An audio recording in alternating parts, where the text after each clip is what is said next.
Radiance Eternity, high-rise apartments in the heart of OMR. See what OG luxury feels like. Minnambalam நேயர்களுக்கு வணக்கம். இது digital திண்ணை. சென்னையில Karl Marx சிலையை இன்னைக்கு சிஎம் திறந்து வச்சாரு. அதுல சிஎம் கூட லெப்ட் லீடர்ஸ், காங்கிரஸ், விசிக, மதிமுகன்னு கூட்டணி கட்சி தலைகள் எல்லாம் அணிவகுத்து நின்னாங்க. வெளியே இருந்து பாக்குறவங்களுக்கு திமுக கூட்டணியில தான் காங்கிரஸ் இருக்குதுன்னு நம்புறாங்க. ஆனா உள்ளே நடக்கிற சம்பவங்களோ வேற மாதிரியா இருக்கே. சிஎம் ஸ்டாலின் கூட்டணி கட்சிகளோட பேச்சுவார்த்தை அமைக்க குழு அமைப்போம்னு சொல்லி இருந்தாரு. காங்கிரஸ் சோடங்கரும் கூட 2-3 நாட்கள்ல திமுக குழு அமைச்சரும் பேச்சுவார்த்தை தொடங்கிடும்னு சொல்லி இருந்தாரு. ஆனா இன்னமும் திமுக பேச்சுவார்த்தை குழு அமைக்கலங்கிறத கவனிச்சீங்களா? அதே மாதிரி காங்கிரஸ் வேணுகோபால் பிப்ரவரி 5ஆம் தேதி வர்றதா இருந்ததும் கேன்சல் ஆகிடுச்சு. திமுக கூட்டணியில மறுபடியும் என்னதான் பிரச்சனைன்னு அறிவாலய தரப்புல விசாரிச்சப்ப பேச்சுவார்த்தை குழு அமைக்கிறது எல்லாம் விஷயமே இல்லைங்க சார், பேச்சுவார்த்தை குழு அமைக்கிறதே எந்தெந்த தொகுதின்னு பேசி ஃபைனல் செய்யறதுக்கு தான். அதுக்கு முன்னாடி எத்தனை தொகுதின்னு முடிவு செய்யணுமே. யார் யாருக்கு எத்தனை தொகுதின்னே முடிவு செய்யாம இழுத்துக்கிட்டே இருக்கிறதால தான் சிஎம் இன்னமும் பேச்சுவார்த்தை குழுவை போடல. காங்கிரஸ் சைடுல இருந்து திட்டவட்டமாக எங்களுக்கு இத்தனை தொகுதிகள் தான் வேணும்னு சொல்லவும் இல்லையே. 2011 63 சீட் வாங்கணும், 2016 41 சீட் வாங்கணும், 2021 25க்கு ஒத்துக்கிட்டோம். அதுக்காக 25 சீட்டை எல்லாம் இந்த டைம் ஏத்துக்க முடியாது. அதிகமான சீட்டு வேணும், 39 பார்லிமெண்ட் தொகுதிக்கு ஒரு தொகுதின்னு கொடுக்கணும்.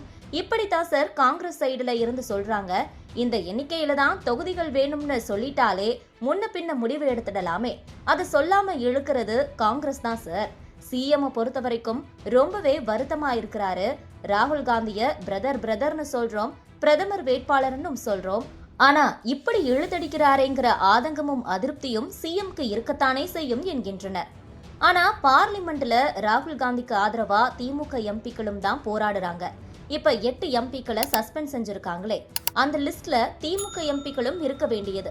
ஆனா லோக்சபாவில சபாநாயகர் முன்பு பெஞ்ச் மேல ஏறி நின்று கோஷம் போட்டவங்களை மட்டும் தான் சஸ்பெண்ட் செஞ்சிருக்காங்க. அப்ப கூட திமுக எம்பி தயாநிதி மாறன் பெஞ்ச் மேல ஏற போனாரு. டிஆர் பாலு தான் அவரை தடுத்தாரு. இல்லனா அவரும் சஸ்பெண்ட் ஆகியிருப்பாரு. காங்கிரஸ் மாணிக்கம் தாக்கூரை தவிர மற்ற திமுக காங்கிரஸ் எம்பிக்கள் எல்லாருமே ஒரு கூட்டு பறவைகளாகவே வலம் வர்றாங்க. டெல்லியில திமுக சீனியர் எம்பிக்கள் கிட்ட பேசிக்கிட்டு இருந்தப்ப அதிகமா சீட் வேணும்னு காங்கிரஸ் இப்படி செய்யுது, எப்படியும் நம்ம கூட்டணியில தான் இருப்பாங்க, அதுல எந்த பிரச்சனையும் இருக்காதுன்னு ரொம்பவே நம்பிக்கையா சொல்றாங்க. நம்மிடம் பேசிய அமைச்சர்கள் கூட இத்தனை எலெக்ஷன்ஸ காங்கிரஸ் கூட நின்று சந்திச்சிட்டோம், ஒரே கூட்டணியாவே இருந்துட்டோம், இப்பவும் சரி செஞ்சிடலாம்னு நம்பிக்கை இருக்குன்னு சிஎம் எங்க கிட்ட சொல்றாரு என்கின்றனர். ஆனா திமுக தொண்டர்கள் மனநிலையே அத்துப்போச்சு கதையாகிட்டு இருக்குது. என்ன சார், எவ்வளவுதான் காங்கிரசுக்கு தலைவர் அதாவது மு.க. ஸ்டாலின் இடம் கொடுப்பாரு, ரொம்பவே விட்டு கொடுத்தா தலையில ஏறி உட்கார்ந்துட்டு காங்கிரஸ் ஆட்டம் போடுமா? அவங்க போனா போகட்டுமே, ஏன் நாங்க சுமந்துகிட்டு இருக்கணும்? எலெக்ஷன்ல அடிபட்டாதான் காங்கிரசுக்கு புத்தி வரும் என்றெல்லாம் நாம் பேசிய திமுக தொண்டர்கள் குமுறுகின்றனர். அது மட்டும் இல்லாம எரியிற நெருப்புல எண்ணெய ஊத்துறதுன்னு சொல்வாங்களே, அதுதான் இப்ப நடந்துகிட்டு இருக்கு. புகஞ்சுகிட்டு இருக்கிற திமுக காங்கிரஸ் கூட்டணி உறவுல எண்ணெய் ஊத்துறது வேற யாரு? விஜய் தான். காங்கிரஸ் அப்படித்தான் முடிவுக்கு வந்த நேரத்துல விடாம துரத்துது விஜய் தரப்பு. இத பத்தி ராகுல் காந்திக்கு நெருக்கமானவங்க கிட்ட பேசினப்ப விஜய் தரப்புல இருந்து சில புள்ளி விவரங்களை சொல்லிவிட்டு இருக்காங்க. அதுதான் இப்ப கூட்டணி குழப்பத்துக்கு கமா போட்டிருக்கு. விஜய் தரப்புல என்ன சொல்றாங்கன்னா, எங்க கிட்ட 75 லட்சம் உறுப்பினர்கள் ஓட்டர் ஐடியோட பதிவு செஞ்சிருக்காங்க. இவங்க எல்லாம் தமிழ்நாடு ஓட்டர்ஸ் மட்டுமே, அதர் ஸ்டேட் இல்ல. இந்த 75 லட்சம் ஓட்டு மட்டுமல்ல, இவங்க ஒவ்வொருத்தரும் ஆளுக்கு ஒரு ஓட்டை எக்ஸ்ட்ரா கொண்டு வந்தாலே 1.50 கோடி ஓட்டு ஈஸியா எங்களுக்கு வந்துரும். போன எலெக்ஷன்ல திமுக வாங்கின ஓட்டு 1,74,30,179 ஓட்ஸ். அதிமுக வாங்கின ஓட்டு 1,53,91,55 ஓட்ஸ். இரண்டுக்கும் வித்தியாசம் வெறும் 20,39,124 தான். இப்ப எங்க கிட்ட 1.50 கோடி ஓட்டு கன்ஃபார்மா இருக்கு. காங்கிரசும் மற்ற கட்சிகளும் சேர்ந்து நின்னா ஈஸியா அடிச்சுட்டு வந்துடலாம். அசால்ட்டாவே நாம எல்லாம் சேர்ந்தா ஆட்சி அமைக்க முடியும் தானேன்னு சொல்றாங்க. அதோட 75 அசெம்பிளி சீட், துணை முதல்வர் பதவி, உள்ளாட்சியில மேயர் பதவி உட்பட 20% மேல இடங்கள், அமைச்சரவையில இடம்னு நாங்க திருப்தியான பவர் ஷேரிங்குக்கும் ரெடினும் விஜய் தரப்புல ஸ்ட்ராங்கா சொல்றாங்க. இன்னொன்று, தமிழ்நாட்டில் மட்டுமல்ல, புதுச்சேரி, ஆந்திரா, தெலுங்கானா, கேரளான்னு மற்ற ஸ்டேட்ஸ்ல காங்கிரஸ்க்காக பிரச்சாரத்துக்கு நானே வரேனும் விஜய் சொல்லியிருக்காரு. இதை பத்தி தான் ராகுல்ஜி இப்பவும் சீரியஸா யோசிக்கிறாரு என்கின்றனர்.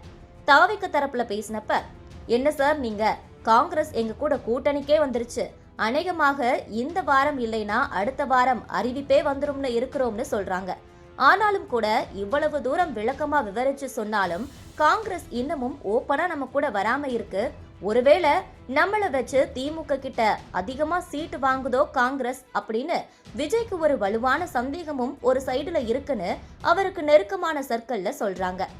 இது ஒரு புறம் இருக்க, கூட்டணியே கன்ஃபார்ம் ஆகல, ஆனாலும் இன்னையில இருந்து விருப்பமனு வாங்கிக்கிட்டு இருக்காங்க பிரேமலதா.